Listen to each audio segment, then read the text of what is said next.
बिलासपुर का वलराज petrol pump विवाद और कोर्ट तक जाने के बाद भी कोई निष्कर्ष नहीं निकला।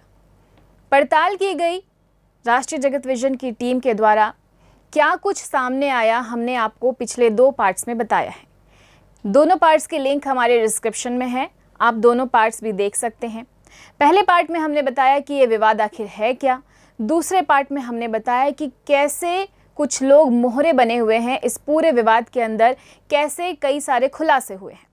नमस्कार, मेरा नाम है वीना और आप देख रहे हैं राष्ट्रीय जगत विजन न्यूज़। अब वलराज पेट्रोल पंप के तीसरे पार्ट में हम आपको दिखाएंगे कि आखिर नियम और कानून क्या कहते हैं, काला धन क्या है और इसके क्या क्या प्रावधान हैं, नियम और कानून में किस तरह से आप इसकी शिकायत कर सकते हैं और कैसे एजेंसियां इसकी जांच करती हैं। क्योंकि हमने पहले भी आपको बताया है कि एक ईश्वर साहू नामक व्यक्ति है जिसे कई सारी करोड़ों की कंपनियों में मैनेजिंग डायरेक्टर बना के रखा गया है और उस मैनेजिंग डायरेक्टर को ही नहीं पता कि उसने कितने चेक साइन किए हैं और कितने करोड़ों का लेन देन उसके साइन किए हुए चेक्स के द्वारा हो रहा है। और वहीं गूगल भी कहता है कि ईश्वर साहू फला कंपनी के मैनेजिंग डायरेक्टर हैं, लेकिन ईश्वर साहू को तो इसकी जानकारी ही नहीं है। पड़ताल आगे बढ़ती है और अब हम आपको बताते हैं कि काले धन में नियम और कानून के क्या प्रावधान है। वलराज पेट्रोल पंप के मामले में अब तक आपने देखा कि कैसे एक भारत होजरी का छोटा सा मुलाजिम 500 करोड़ रुपए का मालिक बन गया। साथ ही केडी रिसोर्सेज का कौन है मालिक, अब ये सवाल उठता है कि अब काला धन क्या है।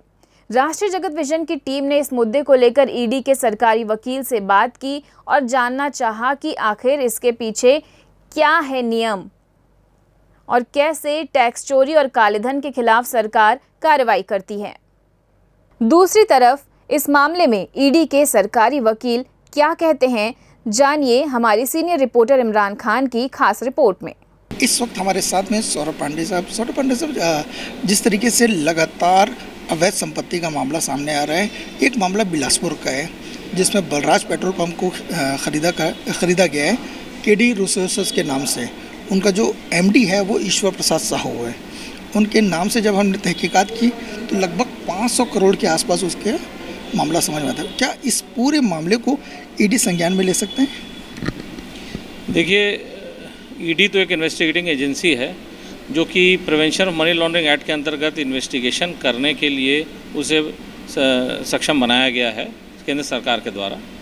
और जो इन्फोर्समेंट डायरेक्टरेट है वो मनी लॉन्ड्रिंग के अंतर्गत इन्वेस्टिगेशन कर सकती है, या मनी लॉन्ड्रिंग के, या यूँ कहें कि मनी लॉन्ड्रिंग के अंतर्गत इन्वेस्टिगेशन तभी हो सकता है जब मनी लॉन्ड्रिंग एक्ट में दिए गए शेड्यूल से संबंधित कोई शेड्यूल अपराध किसी इन्वेस्टिगेटिंग एजेंसी, ईडी से डिफरेंट इन्वेस्टिगेटिंग एजेंसी ने दर्ज किया हो, और अगर उस संदर्भ में एफआईआर अगर अवेलेबल है शेड्यूल ऑफेंस के संदर्भ में और अगर इंफॉर्मेशन शेयरिंग की गई है तो हम उसमें मनी लॉन्ड्रिंग एंगल को पहले टटोलने का प्रयास करते हैं अपने इन्वेस्टिगेशन ओपन करने से पहले। और अगर ऐसा लगता है कि हाँ भाई इसमें मनी लॉन्ड्रिंग एंगल दिख रहा है हमको, या प्राइमा फेसाई या प्रथम दृष्टया हमको ऐसी चीज़ें दिख रही हैं कि जिसमें शायद मनी लॉन्ड्रिंग होने की संभावना अति उत्तम प्रकार से है, तो ही हम फिर इन्वेस्टिगेशन को प्रारंभ करते हैं। अब इस जो मामला जो आप बता रहे हैं इससे संदर्भित मुझे इस बात की जानकारी नहीं है कि इसमें कोई शेड्यूल अपराध दर्ज हुआ है या नहीं हुआ है, और क्या उससे संदर्भित इन्फॉर्मेशन शेयरिंग हुई है कि नहीं हुई है। फिलहाल में तो उस संदर्भ में हमारा एजेंसी के द्वारा कोई इन्वेस्टिगेशन किसी प्रकार से किया नहीं जा रहा है। अगर कोई शिकायत अगर आती है, क्योंकि जिनसे इनका वो चल रहा है, विवाद चल रहा है, मोहम्मद तारिक नाम है उनका, वो कह रहे हैं कि हमने इससे पहले भी एक बार शिकायत करे थे मगर अभी तक उन्होंने संज्ञान नहीं लिया। तो ऐसा मामला अगर आता है तो उसको देखा जा सकता है। जैसा कि मैंने आपको बताया कि जो इन्फोर्समेंट डायरेक्टरेट है वो मनी लॉन्ड्रिंग एक्ट के अंतर्गत डायरेक्टली शिकायत करने पर किसी शिकायत को लेकर के अपना अनुसंधान प्रारंभ नहीं करती है, बल्कि यदि कोई क्राइम कमिट हुआ है और उस क्राइम में शेड्यूल ऑफेंस जो मनी लॉन्ड्रिंग एक्ट के शेड्यूल में दिया गया कोई भी अपराध है और उससे संबंधित एफआईआर है, और उस एफआईआर से संबंधित जो भी जानकारी हमको प्राप्त हुई है उसमें ऐसा लग रहा है मनी लॉन्ड्रिंग एंगल है, तभी हम इन्वेस्टिगेशन अपना प्रारंभ करते हैं। डायरेक्ट मनी लॉन्ड्रिंग का केस कभी दर्ज नहीं होता। उसके लिए बड़ा आवश्यक होता है कि एक शेड्यूल ऑफेंस का होना। जैसा कि आपने अभी वर्तमान में देखा होगा कि लिकर स्कैम से रिलेटेड जो इन्वेस्टिगेशन पूर्व में किया जा रहा था ECIR 11/2023 के अंतर्गत, उसमें उसमें जो शेड्यूल ऑफेंस उपलब्ध था वो केवल 120B का था। और पवाना डेपुर के जजमेंट में जब सुप्रीम कोर्ट ने ये बात स्पष्ट कर दी, जबकि 120B मनी लॉन्ड्रिंग एक्ट के अंतर्गत एक शेड्यूल ऑफेंस हुआ करता था, लेकिन पवाना डेपुर के केस में सुप्रीम कोर्ट ने स्पष्ट कर दिया कि भाई केवल 120B जो है शेड्यूल ऑफेंस तो है, लेकिन उसको किसी और शेड्यूल ऑफेंस के साथ होना आवश्यक है। केवल 120B लगा करके आप शेड्यूल ऑफेंस मान करके अपना इन्वेस्टिगेशन करेंगे तो फिर वैसा इन्वेस्टिगेशन इलीगल है। और इसलिए उन्होंने उस ECIR से संबंधित इन्वेस्टिगेशन को और उससे संबंधित जो अग्रिम कार्रवाई करके प्रोसिक्यूशन कंप्लेंट हमने फाइल किया था उसको क्वैश किया था। काले धन और टैक्स चोरी के खिलाफ सरकार ने एक मुहिम भी चला रखी है।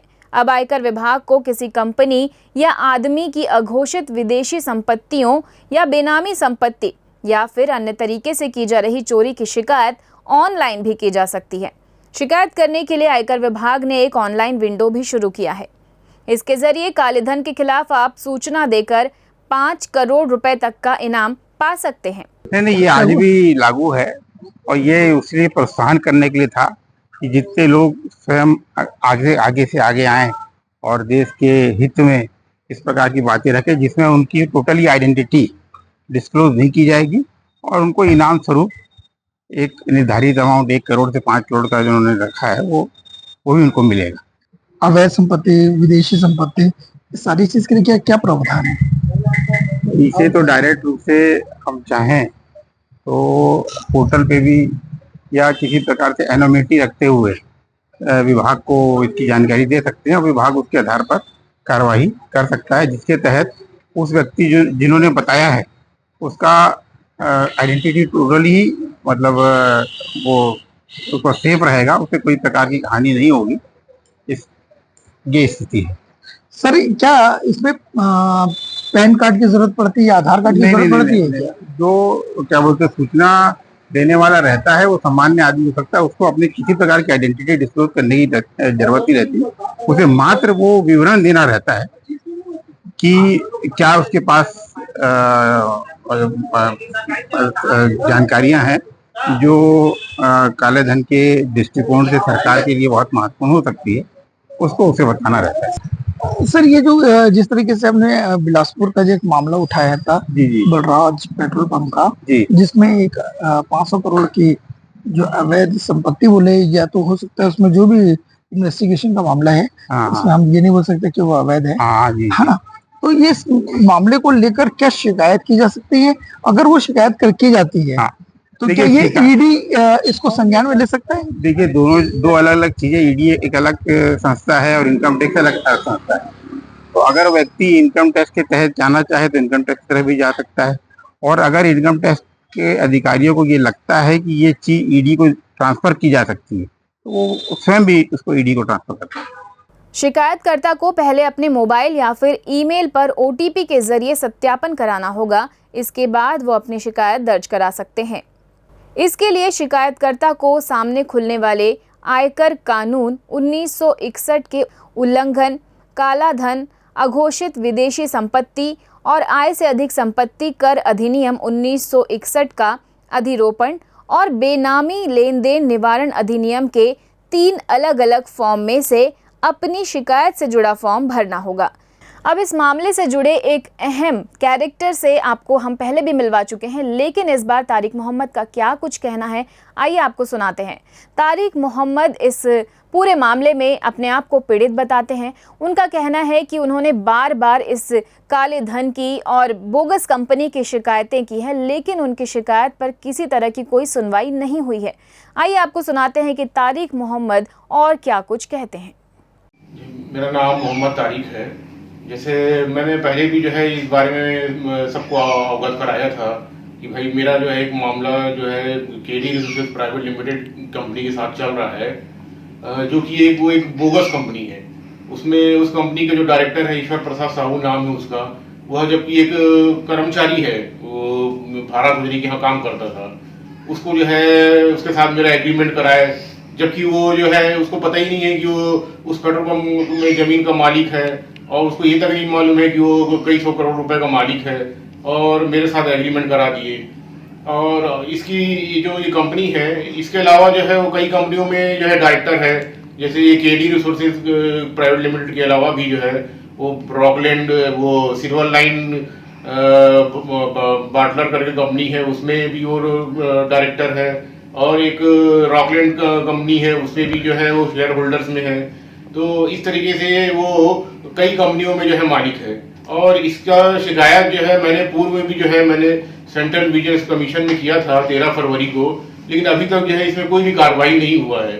मैं जो हूँ यही चाहता हूँ कि भाई ये जो कंपनी जो संचालित हो रही है, इसका जो है अच्छे से जांच हो, ताकि जो है इसमें जो है जो इन लोग जो है जो गड़बड़ छाला जो कर रहे हैं, भारत भोजरी वाले, राम खेडिया और देवीदास वाधवानी, ये वो जितने भी लोग जो हैं जो इसमें जुड़े हुए हैं, अवैध खरीदी बिक्री करते हैं जमीन का, इन सब चीज़ों का बहुत सारा राज जो है कार्रवाई पे जो है उजागर होगा। इसलिए जो है मैं चाहता हूँ कि भाई ईडी और सीबीआई और ये अपने इनकम टैक्स डिपार्टमेंट, ये जो है ना स्वयं जो है संज्ञान में ले इन सब चीज़ों को, और इस पर उचित कार्रवाई हो। और मैं ये चाहता हूँ कि भाई जो सरकार ने जो सजा का प्रावधान रखा है वो इन लोगों को हो। बलराज पेट्रोल पंप का विवाद, इससे जुड़े मोहरे, करोड़ों की बेनामी संपत्ति और काला धन। अब आपको अगले एपिसोड में हम दिखाएंगे कि आखिर कौन है भोंदू दास, जिसका नाम तारिक मोहम्मद ने लिया है। तारिक मोहम्मद ने कहा कि भोंदू दास जेल चला गया और उसके नाम से बेनामी संपत्ति का इस्तेमाल करने वाले लोग आज भी वही कर रहे हैं।